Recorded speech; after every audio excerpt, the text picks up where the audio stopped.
একটা নিউজ দেখলাম সোশ্যাল মিডিয়াতে বেশ ভাইরাল হয়েছে, এখন দেখতেছি যে ডক্টর সুষমা রেজা আর ডক্টর কুশল, তো এই দুজনে দেখলাম ডিভোর্স হয়েছে বা হচ্ছে আর অন্য।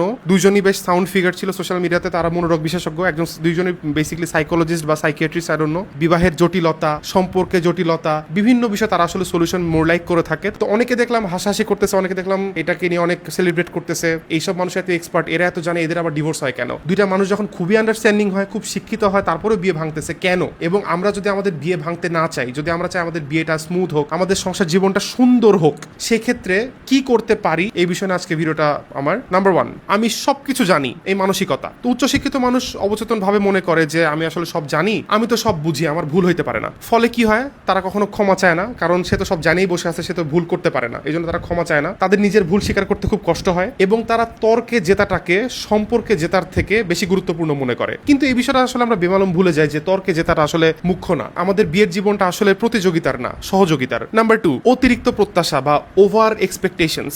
শিক্ষিত বা সফল মানুষ অনেক ক্ষেত্রে বিয়ের আগে অনেক এক্সপেক্ট করে ফেলে, একসাথে অনেক কিছু আশা করে, লাইক সেরা বন্ধু হইতে হবে, মানসিক সাপোর্ট পাইতে হবে, রোম্যান্স ভালো করতে হবে, তার স্পিরিচুয়াল পার্টনারও হইতে হবে, একসাথে জান্নাতেও যাইতে হবে, ক্যারিয়ার সাপোর্ট দিতে হবে, আবার ব্যক্তিগতভাবে যখন একে অপরকে বড় হইতে হেল্প করা লাগবে। তার মানে আপনি সিক্স প্যাক ওয়ালা, ভালো রান্না জানবে, ভালো মানসিক বন্ধু হবে, জান্নাতের সঙ্গী হবে, এরকম একটা সালমান খান বা শাহরুখ খান আপনার দরকার, কিন্তু আবার তার শাইখ আহমদুল্লাহ হইতে হবে। কিন্তু আমরা এই জিনিসটা কেন বুঝি না যে প্রত্যাশা যখন করব সেটা আবার ফুলফিলও হইতে হয়, আর ফুলফিল না হলে হতাশা তৈরি হয়। মানে আমরা যখন ওভার এক্সপেকটেশন করে ফেলি, আমরা একে অপরের সাথে আমাদের এক্সপেকটেশন শেয়ার করতেছি বা আমাদের স্বপ্নগুলো শেয়ার করতেছি, তখন আমাদের সেটা ফুলফিল করতে মন চায় না, কারণ আমরা যখন শেয়ার করতেছি একে অপরের সাথে আমাদের লাইফের প্ল্যানগুলো বা আমাদের এক্সপেকটেশনগুলো, তখন ওই যে আমাদের রিওয়ার্ড যে হরমোন সেটা তো রিলিজ হয়ে গেল, তখন তো সেই মানে সাকসেস ফুলফিল হওয়ার যে সুখটা, এটা বলার সাথে সাথে তো আমাদের সুখটা পেয়ে গেলাম যে এই তো শেয়ার করলাম। তো সেই সুখটা যখন আমরা তখনই পেয়ে যাই বলার সময়, তখন তো আমাদের সেটা ফুলফিল করার দরকার হয় না, তখন সেই ফুলফিল করাটা আর হয় না, তখন সেটা আর কি হতাশায় রূপান্তরিত হয়। নাম্বার 3, সেটা হচ্ছে দুজনেরই ব্যস্ততা আর ক্যারিয়ার খুব স্ট্রং, এই বিষয়টাকে বিলিভ করে নিজের প্যাথওয়েতে আগানো। যেরকম ধরেন ডাক্তার, বিজনেসম্যান, ইঞ্জিনিয়ার, সাইকোলজিস্ট, দুজনই খুবই উচ্চ শিক্ষিত, সেক্ষেত্রে প্রবলেমগুলো বা কমপ্লেক্সিটিগুলো দেখা যায়। তাদের ক্ষেত্রে মেইন সমস্যাগুলো কি হয়? তাদের থাকে সময়ের অভাব, মানসিক ক্লান্তি, একসাথে কোয়ালিটি টাইম স্পেন্ড না করা, এবং যখন সমস্যাগুলো অ্যারাইজ হয় তখন সেটাকে তখনই সলভ না করে পরে বলার প্রবণতা আর কি, যে এখন সমস্যা হয়েছে, এখন আমরা একে অপরের থেকে দূরে থাকবো, পরে সেটাকে সলভ করবো, বা সেখান থেকে সরে বা সেই সিচুয়েশন থেকে পালায় পরবর্তীতে সমাধান করার চেষ্টা করা। এই জিনিসটা খুবই ভুল। একটা সময় ক্ল্যাশ তৈরি হয়েছে, সাথে সাথে সলভ করে ফেলবো, কারণ তারা অতি শিক্ষিত, তারা বুঝে যে আমাদের একে অপরকে একটু সময় দেওয়া উচিত, স্পেস দেওয়া উচিত, একে অপরকে একটু বোঝা উচিত, আমাকে একটু একা থাকা উচিত। এই পশ যে টার্মগুলা, এগুলো আসলে আমাদের জীবনটাকে শেষ করে ফেলতেছে। আপনি কল্পনা করেন যে একটা রিক্সাওয়ালা স্ত্রী, যখন রিক্সাওয়ালাটা বাসায় আসে, রিক্সাওয়ালার স্ত্রী ভাত রান্না করেনি বা দেরি করছে, ওই রিক্সাওয়ালা তার স্ত্রীকে মারে। তো রিক্সাওয়ালা স্ত্রীকে মারে, স্ত্রী কান্নাকাটি করে অন্য ঘরে চলে যায় বা বাপের বাড়ি চলে যায়। ওই লোকটা কি চিন্তা করে যে মেয়েটাকে মারছি, এটা তো উচিত হয় না, আসলে যাই বাপের বাড়ি থেকে নিয়ে আসি।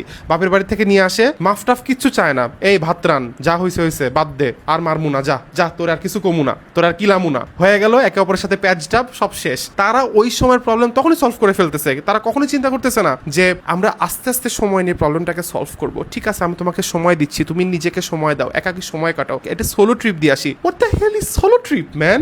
সময় দাও একে অপরকে, দেখবা সব ঠিক হয়ে গেছে। নাম্বার 4, এটা সবচেয়ে ইম্পর্টেন্ট, সেটা হচ্ছে আর্থিক স্বাধীনতা, বাংলায় বলতেছি ফিনান্সিয়াল ফ্রিডম। দুজনেরই টাকা পয়সা আর্ন করার ক্যাপাবিলিটি আছে। কারো উপর যখন কারো নির্ভরশীলতা না তৈরি হয়, তখন দুজনই তো আসলে স্বাধীন, কারোই আসলে কাউকে দরকার হচ্ছে না দিন শেষে। আর যখন উভয় স্বাবলম্বী হচ্ছে, তখন আসলে কাউকে কারো জীবনে দরকার নাই, তখন সে সম্পর্কটা ধরে রাখার চাপও কেউ অনুভব করে না। আমি তো আমার হাজবেন্ডের উপর নির্ভরশীল, আমার হাজবেন্ড যদি আমাকে একবার না খাওয়ায় তাহলে আমি খাবো কি, আমার হাজবেন্ড যদি আমাকে না দেয় তাহলে আমি পড়বো কি। এই প্রেশারটা যখন আপনি ফিল করবেন না, তখন তো আসলে সম্পর্ক ধরে রাখার কোনো মানে নাই। সো প্রেশার ফিল না করলে সংসার কখনোই টিকবে না। তাই দুজনে যখন ফিনান্সিয়াল ফ্রিডম হবেন, সংসার ভাঙার চান্স আসলে 100-তে 100ই হয়ে যায়।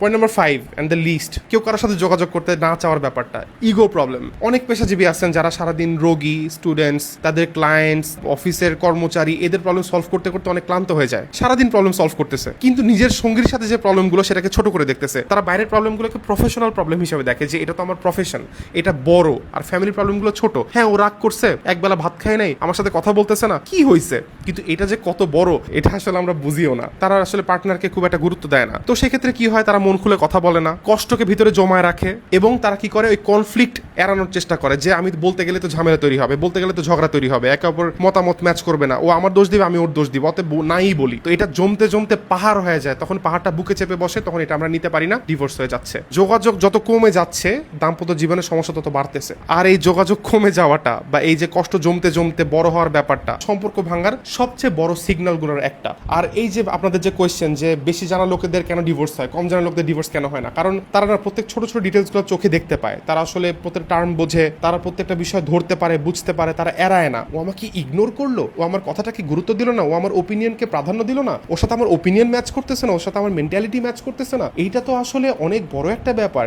এক কাজ করে আমি ডিপ্রেসড হয়ে যাই, তো দিস ইজ নট ফানি, আমি ফানি ভাবে রিপ্রেজেন্ট করতেছি, কিন্তু এটা রিক্সাওয়ালা, আপনি একটু কল্পনা করেন, রিক্সাওয়ালার বউ রিক্সাওয়ালার কথা শুনতেছে না, ভাত রান্না করতে দেরি করতেছে, ও কি করবে, একটা গালি দিবে, এদিকে ভাত দিয়ে যায়, তোর চুলের মুখে ধরে একটু ঝাঁকা দিবে, মহিলা কান্নাকাটি করবে, ওই লোকটা যা আবার ওর সাথে কথা বলবে, বাচ্চার মুখে দিয়ে তাকায়, বউটা ভুলে যাবে, স্বামীটা ভুলে যাবে, আবার তারা সংসার করবে। বা স্বামী দূরে থাপ্পড় দিল, বউ ভুলে যাবে যে আমার তো আসলে যাওয়ার কোনো জায়গা নাই, আমি যদি তার কাছ থেকে চলে যাই আমার বাপ মা আমাকে মেনে নিবে না, আমি যদি আমার স্বামীর সাথে সংসার করতে না পারি তাহলে সমাজ আমাকে মেনে নিবে না, আবার বাচ্চার মুখে দিয়ে তাকায় থেকে যাচ্ছি। আবার এই লোকটা ভাবতেছে যে আমার বউ যদি আমাকে ছেড়ে চলে যায় তাহলে আমাকে রান্না করে খাওয়াবে কে। তারা ভালোবাসার ক্ষেত্রে মায়ায় জড়ায়, তারা আসলে সংসার থেকে পালায় না। অতি শিক্ষিত সমাজের সমস্যাটা কি, মেয়ের ফ্যামিলি মেয়েটাকে বুদ্ধি দিচ্ছে যে তোমাকেও মারছে, তোমাকে মারা তো দূরের কথা, তোমাকেও বকা দিছে, তোমাকেও কথা প্রায়োরিটি দিচ্ছে না, তোমাকে গুরুত্ব দিচ্ছে না, ঠিক আছে তুমি চলে আসো, আমরা তো আসি, আমরা তোমার পাশে আসি, তোমাকে আরো ভালো ছেলের সাথে বিয়ে দিব। তো পার্থক্যটা কোথায় জানেন, যারা গরিব তাদের আসলে ফ্যামিলি ব্যাকগ্রাউন্ড খুব একটা ভালো না, তাদের ফিনান্সিয়াল সাপোর্ট নাই, তারা একে অপরের প্রতি অনেক নির্ভরশীল, একে অপরের প্রতি মায়া জড়াইছে, একে অপরের সাথে তারা যোগাযোগ করতেছে খুব স্ট্রংলি, তাদের ইমোশন অনেক স্ট্রং,